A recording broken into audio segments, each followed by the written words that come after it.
Hola a todos, ¿qué tal? ¿Cómo estáis? Y bienvenidos al episodio número 3 de este tutorial de programación en Racket. Y en este episodio vamos a hablar acerca de tipos de datos en Racket y tipos de datos especiales de Racket.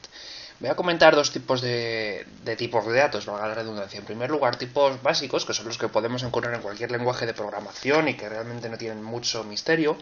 Y después voy a hablar acerca de los tipos de datos propios de Racket, que son, y de Schema y de Lisp en general, que son los que le caracterizan. En primer lugar voy a hablar de estos, de los tipos de datos generales, y son varios tipos, por ejemplo el booleano, la cadena, el número, todos estos tipos de datos que están en cualquier lenguaje y que realmente no van a sorprender a nadie. En primer lugar vamos con los booleanos. Los booleanos, como ya sabéis, son estos tipos de datos, verdadero y falso, que se utilizan en operaciones lógicas, en condicionales, en todas estas cosas, ¿vale? Y en Racket tenemos dos, por supuesto, el verdadero y el falso. Faltaría más que hubiese otro más, sería un poco raro. ¿Cómo los escribimos en Racket? Bueno, tenemos dos formas de hacerlo. Podemos escribir verdadero como almohadilla T, ¿vale? Que esto significaría verdadero. O podemos escribirlo como verdadero F para indicar falso. O sea, almohadilla F quiero decir, perdón, para indicar falso, que significaría falso, ¿vale? Estas son las formas canónicas, por decirlo de algún modo. Las funciones, por ejemplo, que devuelvan valores booleanos devolverán almohadilla T o almohadilla F, según corresponda. Pero si no somos fans de esta nomenclatura, siempre podemos usar las constantes que parece que alguien ha definido previamente ya, por ejemplo, true y false, ¿vale? True y false devuelven true y false respectivamente en su forma correcta, ¿vale? Entonces, ¿qué usos podemos darle a esto? Bueno, pues en primer lugar podemos darle de uso, por ejemplo, operaciones lógicas, como por ejemplo las de los operadores. Por ejemplo, el operador OR, que es un operador que devuelve verdadero si alguno de sus dos parámetros, alguno de sus n parámetros, es verdadero. Por ejemplo, si yo le paso OR falso, falso, falso, pues esto es falso, pero si yo le paso OR falso, falso, verdadero, pues esto ya es verdadero. O del mismo modo AND es una operación que devuelve verdadero si todos sus parámetros son verdaderos. Por ejemplo, si le paso verdadero, verdadero, verdadero, pues esto es verdadero, pero si le paso verdadero, verdadero, falso, pues esto es falso ya. Del mismo modo también tenemos, por ejemplo, la operación if, ¿vale? La operación if es una operación que tiene tres parámetros, A, B, C, ¿vale? A es un parámetro booleano, o que evalúa a booleano de algún modo, y luego B y C son dos elementos, dos parámetros de cualquier tipo, ¿vale? Y el funcionamiento de if es muy sencillo. Si A es verdadero, el if va a devolver B. Y si el if es falso, o sea, el A es falso, el if va a devolver el C, ¿vale? O sea, si esto es verdadero, devuelvo lo primero que venga, y si es falso, devuelvo lo segundo que venga. Por ejemplo, si yo hago la prueba con if verdadero y yo que sé que A y B, pues me va a imprimir A, ¿vale? Pero si hago la prueba con un falso, me va a devolver la B, ¿vale? Es una estructura bastante importante porque se utiliza muchísimo, se utiliza constantemente, así que le he mencionado así un poco por encima, pero bueno, es importante conocerla y de hecho nos la vamos a encontrar muy a menudo próximamente. Existen más operaciones de las cuales voy a hablar ahora porque están relacionadas con el resto de tipos de datos. Por ejemplo, el tipo de datos numérico, ¿cómo sería? Bueno, en el tipo de datos numérico en cualquier lenguaje de programación tenemos pues enteros, números decimales, enteros de varios tipos. Aquí realmente los números se dividen en dos tipos, exactos e inexactos, ¿vale? Los números exactos son aquellos números cuyo valor es completamente conocido al 100%, o sea, no nos cabe ninguna duda de qué es ese número. Por ejemplo, un número entero es un número exacto, sea un número positivo o sea un número negativo, ¿vale? Siempre son exactos. Por ejemplo, otro tipo de número entero, o sea, otro tipo de número exacto, quiero decir, sería, por ejemplo, el fraccionario, ¿vale? Es curioso porque en Racket podemos escribir fracciones como si tal cosa. Podemos escribir 2/5, ¿vale? Si ponemos una barrita entre numerador y denominador. Esto es un tipo de datos también numérico exacto, ¿vale? Y el otro tipo de datos exacto oficial reconocido por la documentación es el número imaginario, por ejemplo 5 más 3i, ¿vale? Esto es otro ejemplo de número exacto. Son estos tres tipos, como ya digo, enteros positivos o negativos, números fraccionarios o números imaginarios, ¿vale? ¿Cómo podemos comprobar, por ejemplo, si un número es exacto o no? Bueno, pues tenemos una función muy útil que es exact, entre comillas, o sea, con una interrogación al final, que nos devuelve verdadero si el número que le pasamos a continuación, bueno, para empezar, si lo que le pasamos a continuación es un número y si además es un número exacto, ¿vale? Por ejemplo, si yo le paso exacto de 5 me devuelve verdadero y si le paso exacto de 7 también me va a devolver verdadero, pero si le paso, por ejemplo, exacto de 5,5, que es un número inexacto del cual voy a hablar ahora, ya me devuelve falso, ¿vale? O sea que bastante cómodo. Por otra parte están los números no exactos, como ya he descrito, que son los números que no conocemos al 100%, ¿vale? ¿Por qué no los conocemos al 100%? Bueno, pues porque normalmente tiene que ver con cómo funciona el propio número. Los números decimales, fundamentalmente, para la CPU normalmente no son exactos, porque están codificados de una forma que a veces pueden dar problemas, entonces se consideran no exactos, ¿vale? Por ejemplo, 5,5 sería un número no exacto, ¿vale? Otro tipo de número no exacto sería, por ejemplo, el número más infinito, por ejemplo, o el número menos infinito, que se representan así, como masinf.0 y menosinf.0, ¿vale? Masinf, por ejemplo, no existiría, o sea que tiene que llevar el 0 obligatoriamente al final. Y también se consideran números inexactos los números imaginarios en los que se ven involucrados números inexactos, por ejemplo 2,5 más 3,0 y bueno, 2,5 más 3,0 y por poner ejemplo bien, ¿vale? Esto sería también un ejemplo de número inexacto. También son números inexactos los números exponenciales, como por ejemplo 5,25 elevado a 8, o sea, por 10, la e quiere decir por 10 elevado a, ¿vale? 5,25 por 10 elevado a 8, o menos 2,86 por 10 elevado a menos 5. Estos son ejemplos de números inexactos.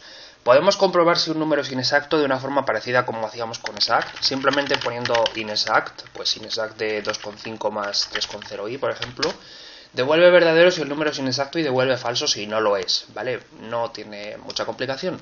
Y ya independientemente de si eres exacto o inexacto, sabes que vas a devolver verdadero a número si eres un número, ¿vale? Number, con la pregunta, te va a devolver verdadero ya si eres un número, pues de cualquier tipo, ¿vale? Y es curioso cómo en Racket los números pueden ser tan largos como te apetezca. Es una característica que no todos los lenguajes de programación tienen y que verdaderamente puede llamar un poco la curiosidad. Podemos llamar a number con números que sean monstruosamente grandes, también podemos sumar números que sean abominablemente grandes, podemos multiplicarlos, y lo único que puede ocurrir es que va a tardar un poco más, pero realmente siempre va a devolver verdadero. O sea, no tenemos como en otros lenguajes de programación un límite establecido en 32 o en 64 bits. No, aquí podemos hacer operaciones con los números tan grandes como nos apetezca, y lo único que puede ocurrir realmente, como ya digo, es que tarde un poco más en procesarse, pero siempre va a haber un resultado. Es bastante gracioso. Más tipos de datos esenciales. Por ejemplo, el carácter. El carácter es una representación que los ordenadores suelen hacer, ¿vale? Nosotros vemos aquí siempre letras en la pantalla y eso nos parece que está bien, pero en realidad por dentro el ordenador no trabaja con letras. Lo que ha hecho es utilizar una codificación de caracteres para asignarle cada carácter a un número, ¿vale? De este modo el ordenador por dentro guarda estas cosas como números, pues por ejemplo 50, 65, 63, yo que sé, y lo que hay es una tabla que dice a qué letra le corresponde cada número. Entonces cuando nos va a mostrar una cosa en pantalla, convierte los números a letras y es lo que nosotros vemos, ¿vale? Las codificaciones más importantes serían, por ejemplo, ASCII, que es una de las que se utilizaban antes, y Unicode, que es una de las que se utilizan ahora, ¿vale? Son ejemplos. Bueno, también está la 1252, que es la que se suele usar en Windows, más que la Unicode, porque Windows sigue un poco anclado en el pasado. Pero son principalmente estas, ¿vale? Entonces, carácter, bueno, pues Racket trabaja en Unicode, como no podía ser menos, por lo tanto podemos escribir cualquier carácter de los 65.000 y pico que hay en la tabla Unicode, ¿vale? Podemos escribir un carácter si escribimos almohadilla barra invertida A, por ejemplo, o sea, almohadilla barra invertida y cualquier carácter, como por ejemplo la A, cualquier carácter de nuestro teclado, y esto será un ejemplo ya de carácter, ¿vale? Es el carácter A. O por ejemplo el carácter E mayúscula, o el carácter I, ¿vale? Importante que no es lo mismo el carácter E que el carácter E mayúscula, ¿vale? Importante tenerlo en cuenta. Otro detallito, también podemos escribir caracteres cuando los escribimos con su codificación en Unicode tal cual, ¿vale? Para ello tenemos que escribir una U y luego los 4 dígitos hexadecimales que se corresponden con ese número, o con ese carácter, quiero decir. Por ejemplo, 01B, ¿vale? Y esta cosa tan rara sería el carácter 01b una vez que lo pasa a carácter normal, ¿vale? Pero podemos escribir cualquiera de los muchos que hay. Por ejemplo, 3123, pues sería esta cosa que parece el rayo de Harry Potter, pero que seguramente será otra cosa muy importante, que no tengo ni idea, porque no me sé la tabla de memoria, faltaría más. Otra cosa ya más para allá, también podemos comprobar, por supuesto, si algo es un carácter con la función char, ¿vale? Podemos pasarle cualquier cosa y nos devuelve verdadero si eres un carácter. Por ejemplo, 1, 2, 3, 4 nos va a devolver true. Tengo curiosidad por saber qué es 1, 2, 3, 4 ya. Vale, me gusta. Y por supuesto nos va a devolver falso si le pasamos cualquier otra cosa que no sea carácter, ¿vale? Por otra parte, cadenas de caracteres. ¿Qué son las cadenas? Bueno, las cadenas de caracteres, como en cualquier otro lenguaje, lo que son es agrupaciones de caracteres, ¿vale? Y lo que ocurre es que están también agrupadas que normalmente tienen un sentido único, o sea, nosotros no vamos a percibir que hay caracteres de por medio, nos va a aparecer una cadena única. Y es como vamos a poder utilizarla, como vamos a poder imprimirlo y ya, ¿vale? Para imprimir cadenas de caracteres o para pasar cadenas de caracteres tenemos que escribir entre comillas los distintos caracteres que componen nuestra cadena, ¿vale? Y todo esto será una cadena de caracteres, ¿vale? En este caso tendrá no sé cuántos caracteres, por ejemplo, la cadena hola tendrá 4 caracteres, ¿vale? Es un grupo de 4 caracteres, es un vector realmente. El primer carácter sería la H, el segundo la O, el tercero la L y el cuarto la A, ¿vale? Pero tiene un sentido único porque trabajamos con esto, con las comillas. Para mostrar cadenas de caracteres, pues ya veis que simplemente escribiéndolas salen, pero la forma más correcta de hacerlo es utilizando display, ¿vale?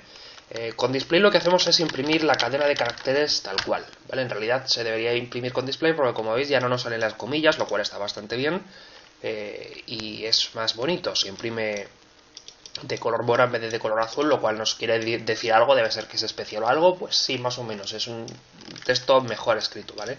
Es preferible, como ya digo, usar display.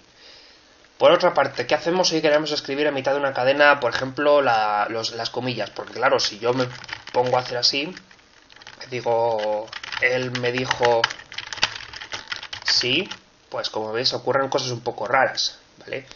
Sale fuera y más o menos parece como que se ha roto un poco. Bueno, para poder escribir una comilla lo que tenemos que hacer es escaparla, ¿vale? Para escaparla no tenemos que liberarla de presión ni nada, basta con escribir una barra invertida delante del símbolo de las comillas, ¿vale? De cada comilla que sea una comilla de verdad y no una comilla de fin de cadena y ya está, ¿vale? Como veis ahora todo está en verde y si lo pasamos con el display no se van a imprimir las barras, ¿vale? Si lo pasamos en display sí, pero así como veis no se van a imprimir. Del mismo modo existen otros caracteres especiales que podemos escapar, ¿vale? Sin duda el más importante es el salto de línea, el cual escribimos con barra n, ¿vale? Como veis, con un barra n podemos hacer que salte de línea, lo cual nos viene bastante bien para formatear mejor los textos y ya está, verdaderamente súper cómodo. Ahora vamos con unos tipos de datos especiales que hay en Racket, que son propios de Racket, ¿vale? Que serían los pares y las listas, ¿vale?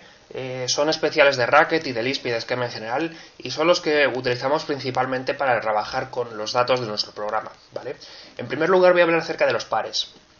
Un par lo que es una estructura que tiene dos elementos, 1 y 2, ¿vale? O primero y segundo. Para construir un par utilizamos la función cons, ¿vale? En minúsculas. Cons, por ejemplo, de 1 y 2. Le pasamos dos parámetros, el primer elemento que le pasamos es el primero y el segundo elemento es el segundo, ¿vale? Por ejemplo, cons 1, 2 me construye el par 1, 2, ¿vale? Esto es la forma de representar un par, ¿vale? Tenemos entre paréntesis los distintos elementos separados por esto, por un espacio, un punto y otro espacio, ¿vale? Y para que Racket no se crea que esto es algún tipo de función, pues tenemos que poner aquí delante una comilla simple, ¿vale? De este modo lo que vemos es 1 y 2, ¿vale? Podemos usar la función cons o también podemos usar esta nomenclatura canónica, por ejemplo, 1.2 también nos permite construir un par exactamente igual. ¿Cómo podemos acceder a los distintos elementos de un par? Bueno, pues supongamos que yo he hecho aquí mi define y he definido mi par como cons pues 1, 2, por ejemplo, ¿vale? ¿Cómo puedo acceder a él? Puedo utilizar la función char para acceder al primer elemento del par, ¿vale? Y puedo usar la función cdr para acceder al segundo elemento del par, ¿vale? Char y cdr son bastante sencillos de comprender. De este modo, si yo tengo, por ejemplo, el par hola y adiós, pues puedo acceder al segundo elemento. Como veis, puedo hacer pares de cualquier cosa, de cadenas, de números, de booleanos, e incluso de pares, ¿vale? Un comportamiento bastante curioso. Como veis aquí los paréntesis empiezan a hacer cosas un poco raras. Ahora vamos a ir viendo esto porque como veis aquí faltan paréntesis. Puede que os extrañe, pero es realmente un comportamiento un poco correcto, como vamos a ver a continuación cuando empieza a conectar esto con el tema de las listas, que se hacen más o menos de una forma parecida a esta. Por ejemplo, puedo hacer un par donde el primer elemento sea un par, donde el primer elemento sea un par, que tenga 1, 2, que tenga 3 y que tenga 4. Como veis, Racket nos colorea de gris, nos pone de fondo gris los límites de un paréntesis, lo cual está bien porque en situaciones como estas es un poco caótico, ¿vale? Si se trabaja con algún tipo de IDE o con algún tipo de programa para usar Racket, es conveniente que el IDE nos ayude, porque de lo contrario Racket es un lenguaje que puede ser confuso a los nuevos. De hecho es lo que le da fama al lenguaje Lisp, el tema de los paréntesis y toda la burla hacia los paréntesis. Bueno, decid lo que queráis del paréntesis, pero mientras haya algún tipo de color para orientarnos un poco, mientras haya ayudas, es bastante fácil. Como veis, esto lo que es un par, donde el primer elemento es un par, donde el primer elemento es un par, donde el primer elemento es el 1, el segundo es el 2, después está el par de fuera, que es un 3, y el par de fuera, que es un 4, en el segundo elemento respectivamente. Un caos, pero funciona. Bueno, pues ¿qué importancia tiene esto? Bueno, pues esto tiene conexión con las listas enlazadas, ¿vale? ¿Qué es una lista enlazada? Bueno, una lista enlazada lo que es una estructura que nos permite guardar una cantidad de elementos variable, ¿vale? Que no conocemos al momento en el que estamos escribiendo el programa. Por ejemplo, supongamos que tenemos un programa que nos calcula notas y que hacemos nuestras sumas y hacemos nuestras divisiones tranquilamente. Ocurre que mientras lo estamos haciendo no sabemos cuántos alumnos, por ejemplo, puede haber. Pues puede haber 10, puede haber 20, puede haber 30, o puede haber 100, o puede haber 200. No lo sabemos. Entonces no podemos simplemente hacer defines o crear variables de algún modo en otro lenguaje de programación imperativo, porque no sabemos cuántos alumnos hay, no podemos crear vectores tal cual, porque a lo mejor no caben, o a lo mejor no sobran, o a lo mejor se desperdicia en memoria. Puede ocurrir X, lo que sea. Entonces, en este tipo de casos lo que utilizamos normalmente son listas. Si nunca has oído hablar de las listas son como collares o como cadenas de metal de la vida real, ¿no? Compuestas de eslabones o de elementos o de perlas o de lo que sea, que nosotros vamos a llamar elementos, ¿vale? De este modo lo que nosotros hacemos es guardar la referencia a un elemento de la lista. Y si vamos tirando del cable podemos conectar con el resto de elementos, ¿vale? Por ejemplo, esto sería un ejemplo de lista enlazada, ¿vale? Como veis, tenemos los 5 elementos conectados y podemos ver el primero, pero si tiramos del cable por alguna función, por ejemplo, siguiente, lo que sea, podemos ver el siguiente elemento. Y si tiramos del cable podemos ver el siguiente, y si vamos pasando podemos ver el siguiente, y si vamos pasando podemos ver el siguiente, ¿vale? ¿Qué ocurre si ahora intento pasar al siguiente? Pues que puede que el programa no sepa lo que tiene que hacer porque no hay más. Entonces, para indicarle a nuestro programa que ya no hay más elementos, normalmente se conecta con un elemento especial que significa, por aquí no pases que ya no hay más, ¿vale? Este elemento se puede escribir de varios modos, se le puede llamar null, se le puede llamar nil, se le puede llamar sin. Yo le voy a llamar null, porque es como se va a llamar en Racket también, ¿vale? De modo que si estamos haciendo y pasamos al siguiente, por ejemplo, y nos encontramos con un null, deberíamos dejar de hacer siguiente porque pueden ocurrir cosas raras, ¿vale? Esto es útil porque yo puedo guardar la referencia A, ¿vale? O sea, en vez de guardar la referencia de las 5 notas, solo guardo una y luego simplemente tirando del cable ya lo tengo todo, o sea que es muy, muy práctico, muy útil, ¿bien? Pero aparte hay más todavía. Porque nosotros vemos esto y decimos, 5 elementos. Vale, me convence. Pues no, en realidad no son 5. Ojo a esto. He dicho que guardo la referencia A, ¿vale? Bueno, pues yo tengo mi A por aquí.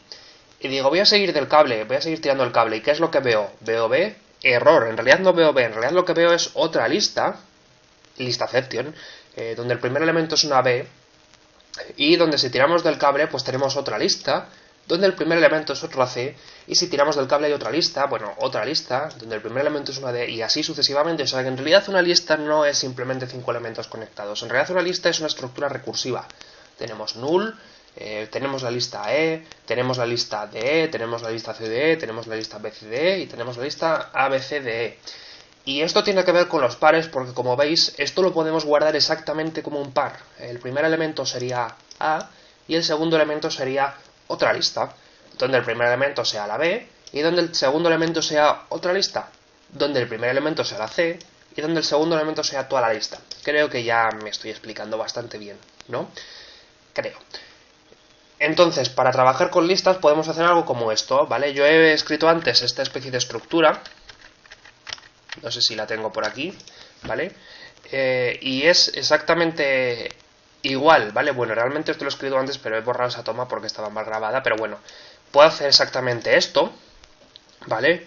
Y tendría una lista, ¿vale? Tengo una lista donde el primer elemento es el 1 y donde el segundo elemento es otra lista, ¿vale? Donde el primer elemento es el 2 y donde el segundo elemento es otra lista, ¿vale?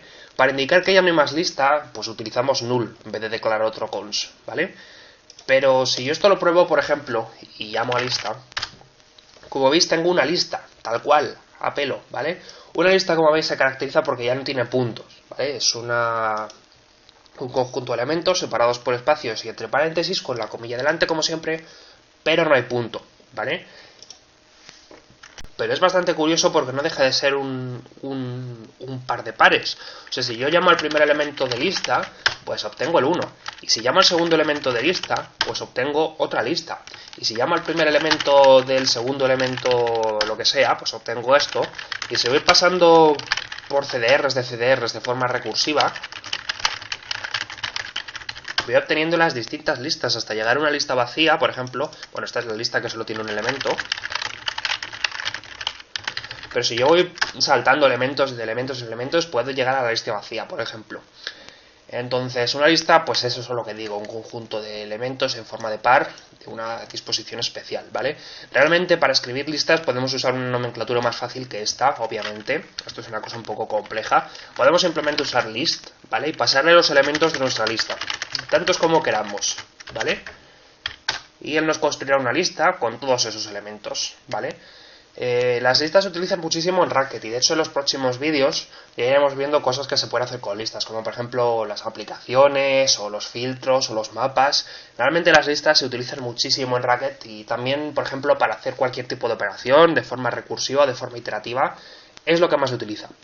Entonces, en próximos vídeos iremos viendo cómo trabajar con esto y también iremos viendo más tipos de datos. Pero por ahora he dado una buena referencia de una gran cantidad de tipos de datos, tanto básicos como específicos. Por cierto, al igual que ocurre con todo, podemos comprobar si algo es un par, ¿vale? Con la función pair. Y podemos comprobar si algo es una lista con la función list, ¿vale?